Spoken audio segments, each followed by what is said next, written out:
Monday morning arrived with the kind of crisp autumn air that made the city feel alive with possibility, though Zara felt nothing but apprehension as she stood outside Soul Garden at 8:55 in the morning. The restaurant occupied a corner location in the upscale district where polished glass storefronts reflected the morning sun and well-dressed professionals hurried past with the confidence that came from belonging in spaces of wealth and influence. The exterior of Soul Garden spoke of understated elegance, with clean lines and tasteful Korean characters etched into frosted glass doors that revealed nothing of the interior while suggesting everything about the quality within. Zara had changed clothes 3 times before settling on her best black pants and a cream-colored blouse that she hoped would pass for professional in an environment where her usual work attire of scrubs and comfortable shoes would mark her as an outsider immediately. She pushed through the heavy glass doors and stepped into a world that felt removed from anything in her previous experience. The interior was a study in sophisticated minimalism, with warm wood tones and strategic lighting that made every surface seem to glow with expensive care. Traditional Korean artwork adorned the walls, pieces that looked like museum quality rather than restaurant decoration, and a scent of sandalwood and subtle spices filled the air with an almost intoxicating richness. Mrs. Park materialized from behind the hostess station as if she had been waiting for precisely this moment. A woman in her 50s with sharp eyes and the kind of impeccable posture that suggested she commanded respect through competence rather than intimidation. Her smile was polite but assessing, taking in every detail of Zara's appearance with the efficiency of someone accustomed to making instant judgments about people. "Miss Williams," Mrs. Park said, her English accented but precise. "Mr. Kong told me to expect you this morning. Welcome to Soul Garden." "Thank you," Zara replied, trying to project confidence while feeling completely out of her element. The restaurant was beautiful in a way that made her acutely aware of the gap between this world and her own, though she refused to let intimidation show in her voice or posture. Mrs. Park led her through the main dining room, past tables set with crisp white linens and gleaming silverware that caught the light from carefully positioned fixtures. Even empty, the space radiated the kind of quiet luxury that attracted clientele accustomed to paying premium prices for exceptional experiences. The attention to detail was extraordinary, from the perfectly aligned chairs to the fresh flowers that adorned each table with simple elegance. "Your duties will include hostess work during busy periods, general customer service, and assisting with special events," Mrs. Park explained as they walked. "Mr. Kong values employees who demonstrate initiative and attention to detail. I trust you understand the importance of discretion in all matters relating to our clientele and operations." The emphasis on discretion carried weight that went beyond normal restaurant policy, and Zara found herself wondering what exactly she might be expected to keep quiet about. They passed through a doorway that led to the kitchen, where she caught a glimpse of professional-grade equipment and staff already beginning preparations for the lunch service despite the early hour. The kitchen staff looked up as they entered, and Zara noticed immediately how their attention sharpened when Mrs. Park introduced her as Mr. Kang's new employee. There was something different in their expressions, a kind of respectful curiosity that suggested her position came with significance beyond normal hiring practices. These men moved with the controlled efficiency of professionals, but there was an undercurrent of awareness that reminded her of soldiers more than cooks. "Lee Jinwoo manages the kitchen," Mrs. Park continued, indicating a man in his 40s who nodded respectfully in Zara's direction. "His English is excellent, and he can answer any questions about food preparation or special dietary requirements for customers." Jinwoo stepped forward with a formal bow that seemed natural rather than performative. "Welcome, Miss Williams," he said, his voice carrying the same respectful tone she had heard from Mrs. Park. "We are honored to have you join our team." The formality felt strange to someone accustomed to the casual chaos of hospital work, but Zara appreciated the genuine warmth beneath the structured politeness. These people treated her position with a seriousness that suggested Minju's word carried absolute authority within his organizations, and that authority extended to protecting those under his employment. Mrs. Parr provided a uniform consisting of a black dress that fit perfectly despite the fact that Zara had never been measured for it, paired with comfortable shoes that were somehow both practical and elegant. The attention to detail in her appearance requirements spoke to the same exacting standards that governed every aspect of Soul Garden's operations, from the placement of napkins to the temperature of the dining room. The lunch service began at 11:30, and Zara found herself stationed at the hostess desk, where she could observe the restaurant's operations while greeting customers who arrived with the expectation of exceptional service. The clientele was exactly what she had anticipated from the elegant surroundings: well-dressed professionals and wealthy families who carried themselves with the confidence that came from never having to worry about whether they could afford their choices. During the busiest part of the lunch rush, when every table was occupied and the staff moved with choreographed precision to maintain seamless service, Zara noticed a commotion at one of the corner tables. An elderly gentleman was clutching his chest, his face pale with distress, while his dining companion called frantically for help. The other diners continued their conversations with the deliberate ignorance that people employed when confronted with someone else's medical emergency.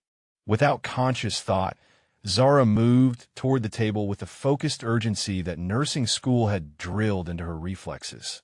She knelt beside the man's chair, her voice calm and professional as she began the assessment that had become second nature through countless hours of clinical training. "Sir, I'm a nursing student," she said, her fingers finding his pulse while her eyes scanned for visible signs of distress. "Can you tell me what you're feeling right now?" The man's pulse was rapid but steady, and his breathing showed the shallow rhythm that suggested anxiety rather than cardiac distress. Zara guided him through breathing exercises while discreetly checking for other symptoms, her training allowing her to provide comfort while determining whether emergency services would be necessary. Within minutes, his color began to return to normal and his breathing deepened into a more natural pattern. Mrs. Park appeared at her shoulder with a glass of water and a cool towel, the woman's efficiency suggesting she had dealt with similar situations before. The kitchen staff watched from their positions with expressions of approval, and Zara realized that her handling of the emergency had been some kind of test that she had apparently passed. "Just a panic attack brought on by work stress," Zara explained quietly to Mrs. Park as the gentleman's condition stabilized. "He should see his doctor about managing his anxiety, but there's no immediate danger." The man thanked her repeatedly as he prepared to leave, his gratitude genuine and somewhat embarrassed. His companion pressed a generous tip into her hand despite her protests, and Zara found herself the center of attention from both staff and customers who had witnessed her competent response to the crisis. It was later, after the lunch crowd had departed and the restaurant had settled into the quieter rhythm of afternoon preparation, that Zara realized she was being watched. Minju sat at a corner table in the back section of the dining room. A laptop opened before him, and papers spread in organized stacks that suggested he used the restaurant as an office when privacy was required. He had been there during the medical emergency, she realized, though he had remained motionless and observant rather than interfering with the response. The realization that he had witnessed her moment of competence while choosing not to intervene felt significant in a way she couldn't quite articulate. It suggested a level of trust or respect that she hadn't expected from someone who had essentially purchased her services. During a brief break in her duties, Zara approached his table with a mixture of curiosity and apprehension.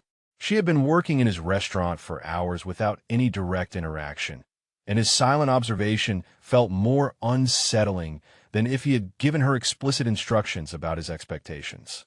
"You handled that situation well," Minju said without looking up from his papers, his voice carrying the same controlled calm that seemed to be his default mode of communication. "Medical training is valuable in many contexts. I just did what anyone with basic first aid knowledge should do," Zara replied, though she felt a flush of pride at his approval despite her determination not to seek validation from him.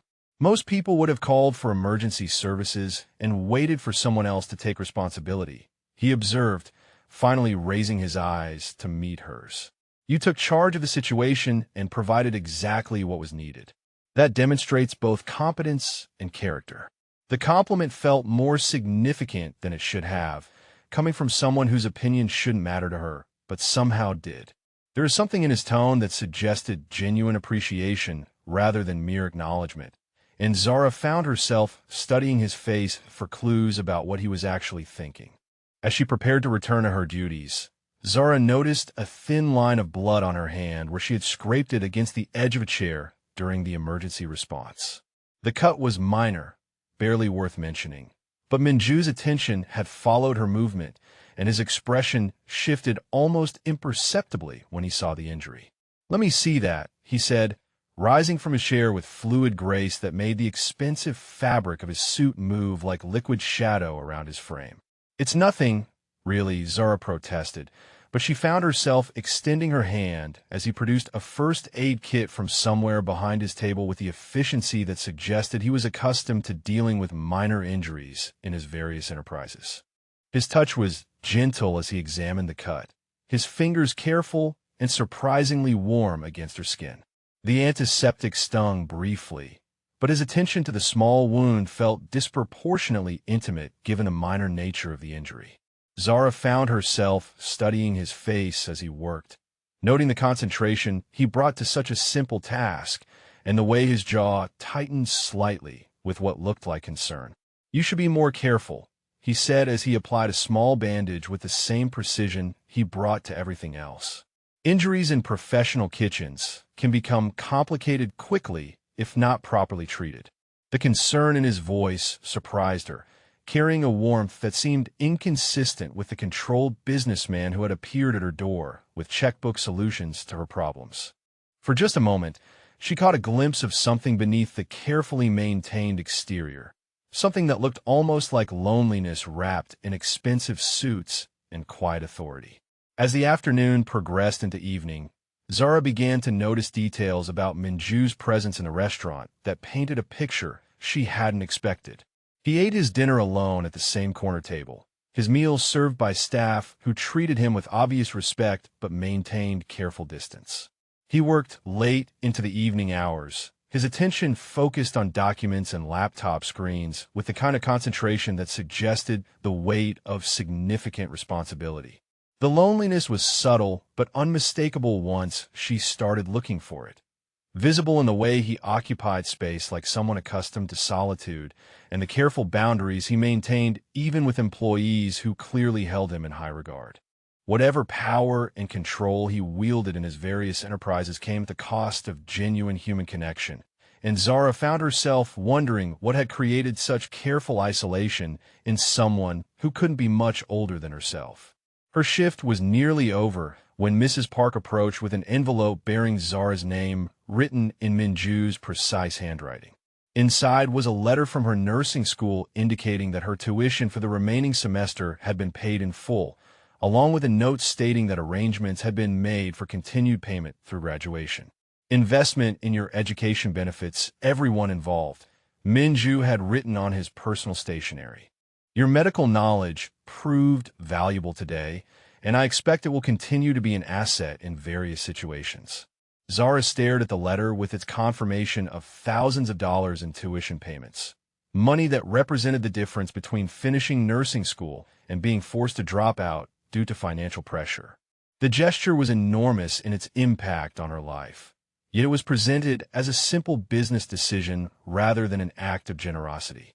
As she prepared to leave Soul Garden at the end of her first day, Zara realized that nothing about Minju or her new circumstances was as straightforward as it had initially appeared.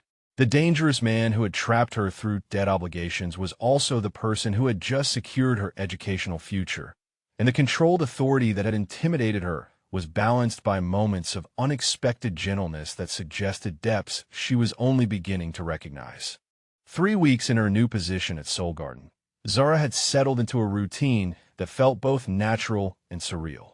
Her days alternated between the restaurant and her nursing classes, a schedule that should have been manageable except for the constant presence of Minju's security team shadowing her every movement.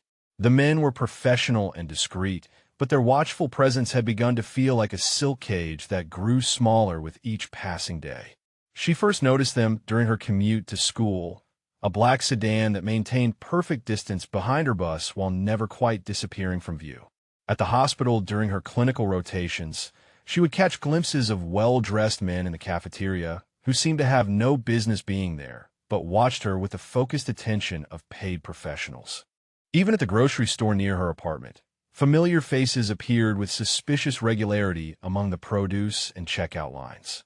The breaking point came on a Thursday afternoon when Zara emerged from her pharmacology exam to find two of Minju's men waiting by her usual bus stop, their presence no longer concealed behind the pretense of coincidence. The taller one stepped forward with respectful but unmistakable authority, his voice polite but firm as he explained that Mr. Kong had arranged alternative transportation for her safety and convenience.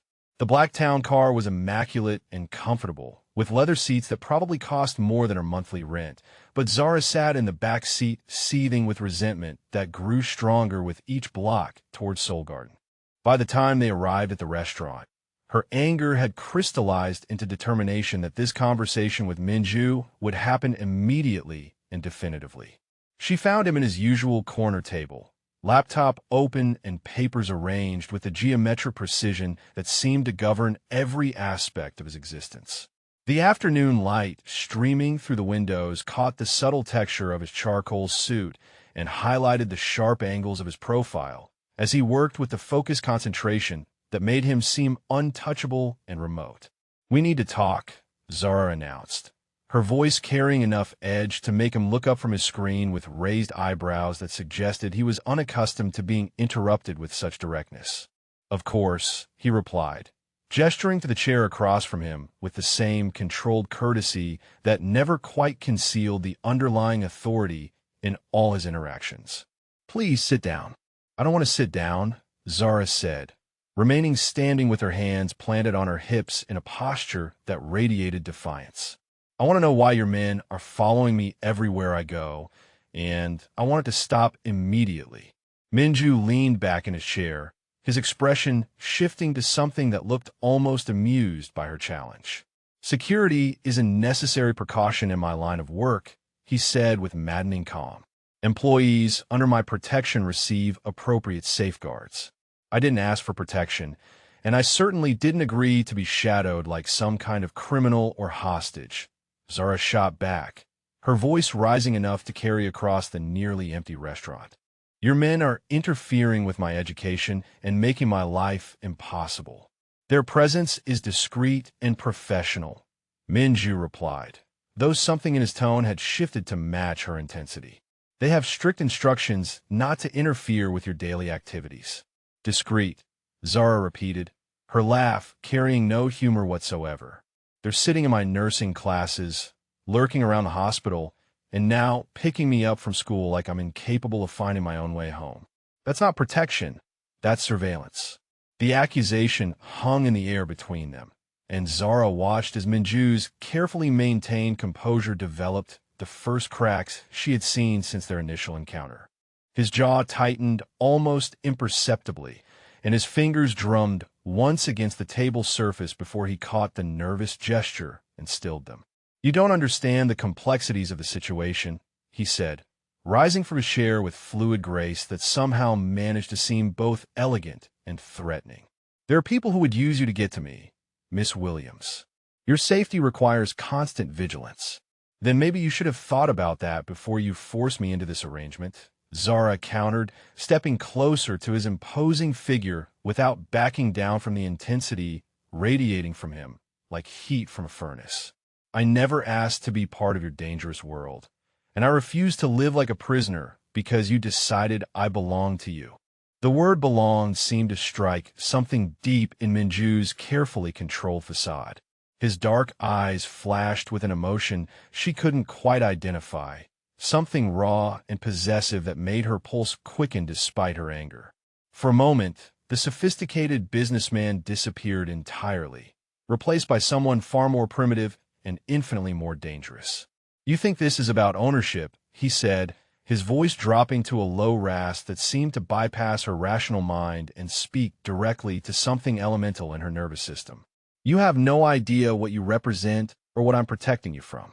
Then explain it to me, Zara demanded, closing the remaining distance between them until they were standing close enough that she could smell his cologne and feel the heat radiating from his body. Stop treating me like a child who can't handle the truth about her own life. The moment stretched between them, charged with an electricity that had nothing to do with anger and everything to do with the attraction they had been dancing around for weeks. Minju's control seemed to waver as he looked down into her upturned face, his gaze lingering on her lips with an intensity that made her breath catch in her throat. There are 3 rival factions in this city who would kill to have leverage over me, he said finally, his voice rough with suppressed emotion. You became that leverage the moment you enter my protection. Every day you remain under my care is another day you're at risk from people who have no conscience and no mercy. The stark honesty in his admission hit Zara like cold water, the reality of her situation suddenly crystallizing in ways she had been avoiding for weeks. She was not just an employee in his restaurant or a debtor working off her obligations.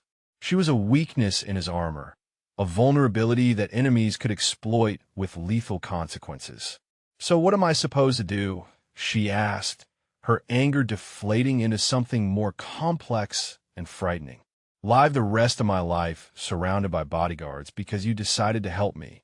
You're supposed to trust that I know how to keep you safe, Minju replied, and the plea in his voice surprised them both. His carefully maintained distance seemed to crumble as he reached toward her face, his fingers almost touching her cheek before he caught himself and let his hand fall back to his side. The gesture was so vulnerable, so unlike his usual controlled precision, that Zara felt something shift in her chest like a key turning in a lock she hadn't known existed. This man who commanded absolute loyalty and wielded power like a weapon was asking for her trust with the hesitation of someone who rarely allowed himself to want anything he couldn't simply take. Before she could respond, the front door of the restaurant opened with more force than necessary, drawing their attention to 3 men who entered with the kind of casual aggression that immediately set every instinct screaming. They were Korean, well-dressed, but with an edge that suggested violence was never far from the surface, and they moved through Seoul Garden's elegant interior like predators scenting prey. Minju's transformation was instantaneous and complete. The vulnerable man who had been pleading for her trust disappeared, replaced by someone whose presence suddenly filled the room with barely contained lethality. He stepped slightly in front of Zara, the movement so natural it seemed unconscious, his body becoming a barrier between her and the potential threat. "Gentlemen," he said, his voice carrying the kind of polite ice that made smart people reconsider their life choices. "Seoul Garden is closed for private business this afternoon. I'm sure you can find excellent Korean food elsewhere in the city." The leader of the group smiled with the kind of predatory satisfaction that suggested he had been hoping for exactly this kind of confrontation. "We're not here for food, Kangsi," he replied, using the honorific with just enough mockery to make an insult. "We're here to see what's been keeping you so distracted lately." His gaze moved past Minju to settle on Zara with an assessment that made her skin crawl, though she refused to show fear in her posture or expression. She had seen enough violence in the emergency room to recognize genuine danger, and these men radiated the kind of casual brutality that suggested hurting people was a recreational activity rather than a business necessity. "I think we understand why you've been so difficult to negotiate with recently," the man continued, his smile widening as he took in every detail of Zara's appearance. "A beautiful distraction can make even smart men do stupid things."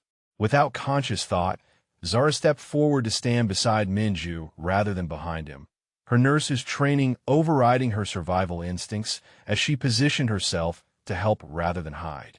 The movement caught everyone off guard, including Minju, whose sharp intake of breath suggested he was both impressed and terrified by her courage. "You're making a mistake," Minju said, his voice dropping to the kind of quiet intensity that preceded violence. "This is my territory, and she is under my protection. Leave now, and we can pretend this conversation never happened." The threat hung in the air between them, and Zara realized she was watching a chess game where the wrong move could result in bloodshed. Minju's control was absolute but brittle, held in place by will and reputation rather than any real advantage in numbers or position. These men had come here specifically to test his resolve, and her presence had given them exactly the leverage they were looking for. The confrontation might have escalated into violence if not for the arrival of Jinwoo and 3 other kitchen staff, who emerged from the back of the restaurant with the coordinated precision of soldiers responding to a threat. Their appearance shifted the balance of power, just enough to make the intruders reconsider their options, though the leader's smile never wavered. "Another time, perhaps," he said, his gaze lingering on Zara with unmistakable promise. "When your protection isn't quite so comprehensive." After they left, the restaurant felt like a battlefield in the aftermath of war, adrenaline and unspoken threats hanging in the air like smoke. Minju remained motionless for several heartbeats, his breathing carefully controlled as he processed what had just occurred and its implications for her safety. "You should have stayed behind me," he said finally, turning to face her with an expression that mixed admiration with exasperation. "That was incredibly dangerous and incredibly brave, and it terrifies me that you would risk yourself like that." "I wasn't going to hide while you faced them alone," Zara replied, surprised by the fierce protectiveness in her own voice. "Whatever this is between us, we face it together." The words hung in the air between them, loaded with implications that neither was quite ready to examine. Minju stepped closer, his hand rising to cup her cheek with a gentleness that seemed impossible from someone who had just faced down armed men with deadly calm. "You have no idea what you do to me," he whispered, his thumb tracing the line of her cheekbone as his gaze dropped to her lips. "How impossible! You make everything I thought I understood about control and safety and keeping people at the distance necessary to protect them." Zara felt herself leaning into his touch, drawn by the vulnerability in his voice and the raw honesty that stripped away all his careful defenses. For a moment, she could see the man beneath the armor, lonely and fierce and desperate for connection he was afraid to claim. Their faces were inches apart, the space between them charged with electricity and possibility, when Minju suddenly pulled away as if her touch had burned him. His expression shuddered immediately, the vulnerable man disappearing behind walls of control and duty that seemed even higher than before. "This cannot happen," he said, his voice rough with suppressed emotion as he stepped back to a safe distance. "You're under my protection, which means I cannot allow personal feelings to compromise your safety or my judgment." The rejection hit Zara like a physical blow, even though part of her understood the logic behind his withdrawal. The man who had just faced down 3 armed intruders was now retreating from her touch, as if she posed a greater threat than any external enemy. The attack came during the dinner rush on a Friday evening, when Soul Garden was packed with customers and the staff moved in choreographed precision to maintain the impeccable service that had made the restaurant legendary. Zara was stationed at the hostess desk, greeting late arrivals and managing the reservation system with the confidence that had developed over her weeks of employment. The atmosphere was warm and sophisticated, filled with the gentle murmur of conversation and the subtle sounds of exceptional dining. Minju had left an hour earlier for a business meeting across town, his departure marked by the same careful kiss to her forehead that had become his ritual whenever circumstances required them to be separated. The gesture was protective rather than romantic, a claiming that served as both blessing and warning to anyone who might be watching. His security team remained in position, 2 men stationed discreetly in the restaurant, while others monitored the surrounding area for vehicles parked strategically along the block. The first sign of trouble was so subtle that Zara almost missed it entirely. Mrs. Park approached the hostess desk with an expression of concern, her usually composed demeanor showing cracks of worry that immediately put Zara on alert. "There's been a kitchen emergency," she said quietly, her voice carrying none of its usual authority. "Jinwoo needs you to look at one of the prep cooks who cut himself badly." Zara followed Mrs. Park through the dining room toward the kitchen, her medical training automatically cataloging potential scenarios and treatments for serious lacerations. The noise and energy of dinner service surrounded them, customers enjoying their meals while completely unaware of any crisis occurring behind the scenes. It wasn't until they reached the hallway leading to the back exit that Zara realized something was terribly wrong. The kitchen was empty except for one man she didn't recognize, someone whose presence radiated the same predatory danger she had witnessed during the confrontation earlier that week. Mrs. Park stepped aside with an expression of terrified apology, and Zara understood with crystalline clarity that she had been betrayed by someone she had trusted to protect her.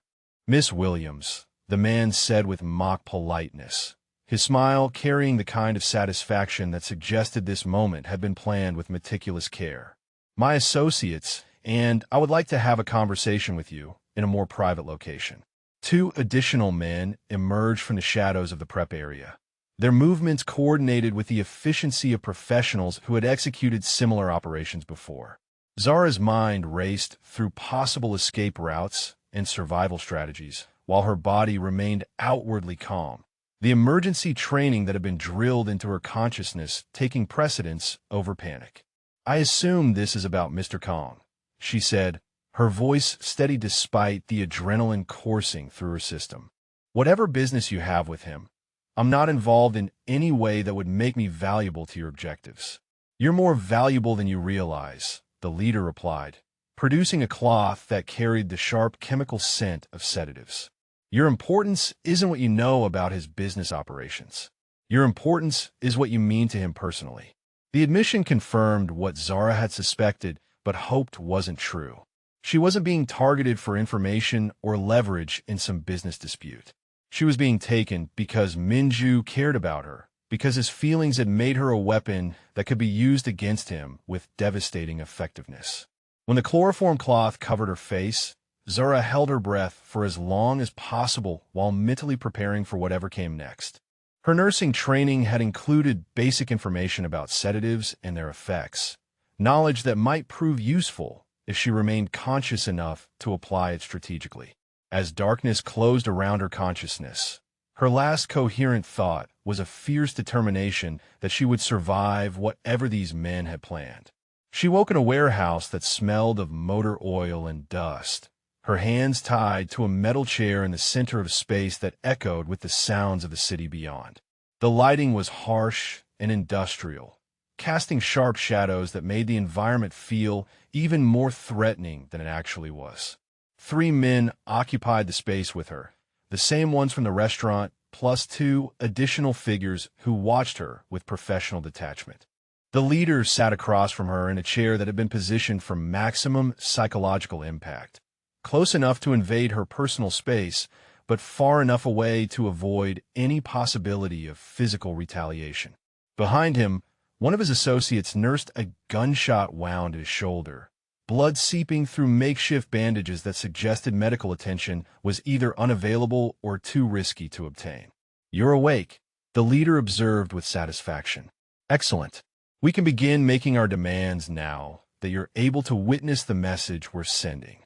Zara assessed the wounded man with the automatic efficiency that came from months of clinical training, noting the location and severity of the injury, along with signs of infection that suggested the wound was several hours old. Despite her circumstances, her medical instincts overrode her survival concerns as she recognized someone who needed immediate professional care. "That man needs antibiotics and proper wound cleaning," she said, indicating the injured associate with a nod. "The bullet wound is showing signs of infection that will become life-threatening without treatment." The leader followed her gaze with amusement rather than concern. "Perhaps you should have thought of that before your protector decided to demonstrate his marksmanship skills," he replied. Kangxi made his position clear when he shot first and asked questions later. The revelation that Minju was already hunting them sent a surge of hope through Zara's system, though she was careful not to let relief show in her expression. If he was actively pursuing her kidnappers, then her situation was temporary rather than indefinite. She just needed to survive until he found her, using whatever skills and knowledge she possessed to stay alive and possibly help the wounded man who was clearly deteriorating. "I'm a nursing student," Zara said, adopting the tone she used with difficult patients who needed to be convinced to accept treatment. I can clean that wound and reduce the infection risk. But he needs medical attention soon, or you're going to lose him to sepsis." The leader studied her with calculating interest, clearly weighing the potential benefits against the risks of allowing her to move freely. His associate's condition was obviously worsening, the man's face pale with fever and his breathing growing more labored with each passing hour. "What do you need?" the leader asked finally, and Zara realized she had been given an opportunity that could prove crucial to her survival. "First aid supplies, clean water, and something to cut the restraints so I can work properly," she replied with the confidence of someone whose medical expertise was beyond question. "I can't treat him effectively while tied to a chair." The negotiation that followed felt surreal, discussing medical procedures and supply requirements while surrounded by armed criminals in an abandoned warehouse. But Zara's training had prepared her for crisis situations, and she approached this emergency with the same focused competence she brought to hospital emergencies. Working on the wounded man's shoulder while her own hands were newly freed felt like a small victory, though she remained constantly aware of the guns trained on her from multiple directions. The bullet had passed through cleanly, missing major arteries, but leaving tissue damage that required careful cleaning and proper dressing to prevent further complications. As she worked, Zara gathered information about their location and the number of people involved in her kidnapping. The warehouse was isolated, but not completely cut off from urban infrastructure, suggesting they were in an industrial district rather than completely removed from civilization. The kidnappers seemed confident in their security, but not paranoid, which suggested they expected to conclude their business quickly. The sound of vehicles approaching made everyone freeze, the engines too numerous and too coordinated to represent normal traffic in the area. Zara's heart leaped as she recognized the tactical precision of the arrival pattern, though she was careful to continue working on her patient without showing any reaction that might alert her captors to the significance of the sounds. "It appears your protector has found us," the leader said with grim satisfaction, drawing his weapon while signaling his associates to take defensive positions. This should be an interesting negotiation. What followed was not a negotiation, but a methodical elimination of threats by someone who had moved beyond anger into the kind of cold efficiency that made violence an art form. Minju's voice carried through the warehouse with deadly calm, offering terms that were less compromise than ultimatum. The response from the kidnappers was predictably defiant, followed by gunfire that echoed through the industrial space like thunder. Zara dropped to the floor behind the medical supplies, pulling the wounded man down with her as bullets shattered windows and ricocheted off metal surfaces.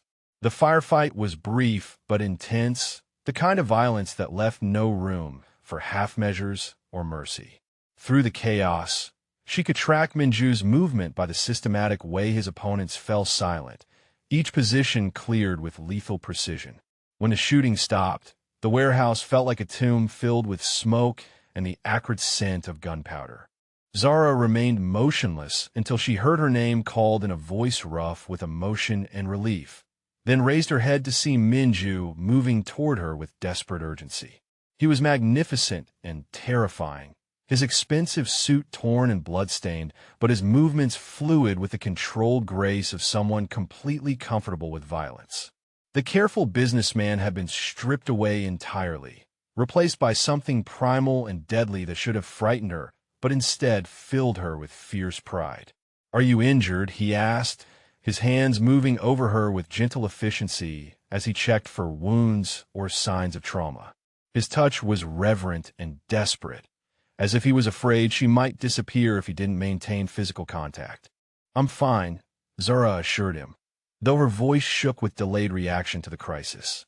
"The wounded man needs immediate medical attention. I've stabilized him, but he requires hospital care." Minju's attention shifted to the injured kidnapper with an expression that suggested he was torn between finishing what had been started and honoring Zara's medical ethics. The struggle played out across his features, duty warring with the desire to eliminate all threats permanently. He chose mercy because she asked for it, calling for an ambulance while his security team secured the warehouse and ensured no additional threats remained hidden. The decision cost him strategically, but he made it without hesitation because her values mattered more than tactical advantage. As they waited for emergency services to arrive, Zara found herself studying this man who had just killed multiple people to rescue her, who commanded absolute loyalty from dangerous men, who moved through violence like it was choreographed dance. He should have terrified her, but instead she felt safer than she had ever felt in her life. "You came for me," she said, the simple statement carrying weight that surprised them both. "I will always come for you," Minju replied, and the absolute certainty in his voice felt like a promise that would reshape the foundation of her world. "You are mine to protect, and I protect what is mine with everything I have." The possessive declaration should have triggered her independent instincts, but instead it felt like coming home to a place she hadn't known she was searching for. This dangerous man who killed without hesitation had also chosen mercy because she asked for it, had risked everything to save her, and was now holding her like she was the most precious thing in his carefully controlled universe. When the ambulance arrived along with the police cars that would require careful management to avoid complications, Zara realized that she no longer wanted to escape the web of protection and obligation that had initially felt like a trap. Somewhere in the space between crisis and rescue, her cage had transformed into a sanctuary, and the man who held the key had become someone she trusted with her life and her future.